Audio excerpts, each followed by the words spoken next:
एका गावात एक दुकानदार मटण विकण्याचा व्यवसाय करत असतो। दुकानात काही लोक काम करत असतात आणि कोपऱ्यात एक कुत्राही बसलेला असतो। एकदा दुकानदार मटण कापतो तेव्हा काही तुकडे खाली जमिनीवर पडतात। कुत्रा ते तुकडे पाहतो।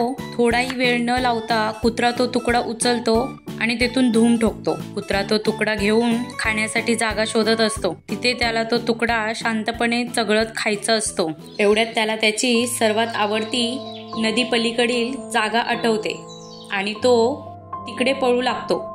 नदी ओलांडताना तो पाण्यात डोकावून पाहतो तर त्याला त्याचेच प्रतिबिंब दिसते, पण त्याला वाटते तो कोणी दुसरा कुत्रा आहे। त्याच्याकडील मटणाचा तुकडा आपण घेऊ, कारण तो पण त्यालाच पाहिजे असतो आणि तो त्याच्यावर भुंकू लागतो। त्याचा मटणाचा तुकडा पाण्यात पडतो आणि कुत्रा मटणाचा तुकडा सुद्धा गमावतो। तात्पर्य हेच, जेवढं मिळाले तेवढा समाधानी राहावा। तर अशाच नवीन नवीन छान छान गोष्टी पाहण्यासाठी चॅनेलला शेअर, सबस्क्राईब आणि लाईक नक्की करा।